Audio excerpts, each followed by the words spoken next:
Hello, Emily here, grateful abstinent food addict. Tonight I wanted to talk about something called the susceptibility scale. The susceptibility scale is a tool in Bright Line Eating used to help people parse out where they fall on a scale from 1 to 10. And this helps to determine what their pull is towards the addictive foods of sugar and flour.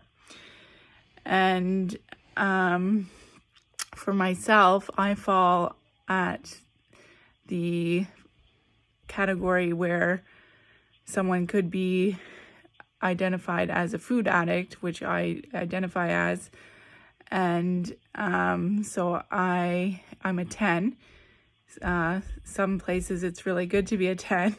Other places it's a bit of a challenge. It's a bit of a challenge to be a 10 here in Bright Line Eating, but I'm working the program and it's going well, so it's okay to be a 10, I guess.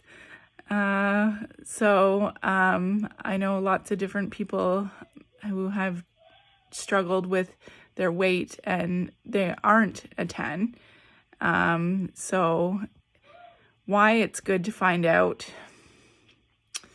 whether someone is high or lower on the susceptibility scale is, in my opinion, is whether it's worth investing in the program. So for someone who is a 10, I would say it's definitely worth investing in the program. For someone who is a 1 and has a weight problem, they can probably get away with just following the simple rules of abstaining from sugar and flour for a period of time, losing the weight, and being able to keep it off without having a strong pull towards that without falling victim to the addictive pull of sugar and flour that it would have on someone who's a 10 or a 7, 8, 9. So it's worthwhile to know whether someone is 1, 2, 3, 4, 5, 6, 7, 8, 9, or 10 on the scale. It's just interesting information. It's not, there's no cost to taking the quiz. You put in your emails, so you do get emails, but you can easily unsubscribe.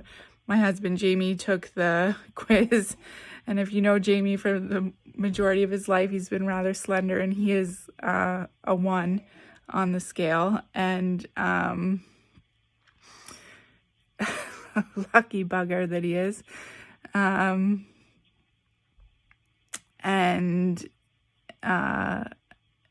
He was getting emails and he just unsubscribed to the emails and stopped getting them. But it was interesting to him to find out where he did fall on the scale, so he took the quiz. And I'll link the quiz with this video so you can see what the quiz is about. It's a short quiz, just a few questions, and you take the quiz based on your hardest time with food.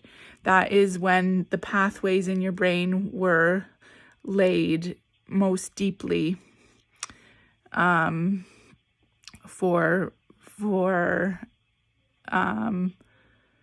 bad habits, if you will, with food. That's where the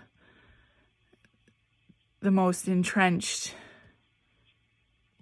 pathways were laid in your neural fibers. So yeah, that's that bit.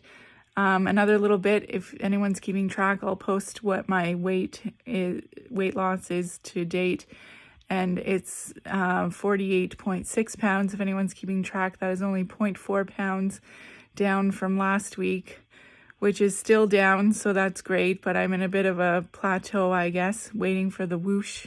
If anyone's familiar with the whoosh, that's when you're holding on to water and then all of a sudden you whoosh and you lose weight. So I'm waiting for that whoosh. and my lines are squeaky and shiny and bright. I haven't had any sugar flour, haven't eaten off plan, haven't had any snacks, still weighed and measure my meals, but I've just only lost 0.4 pounds, which I know is a loss, and that's great. But when I've been used to putting up 3 pounds, 2 pounds a week, it's hard to accept, but I'll accept it. So yeah, that's about it for tonight. I hope you're having a wonderful evening, and I'll see you next week. Bye.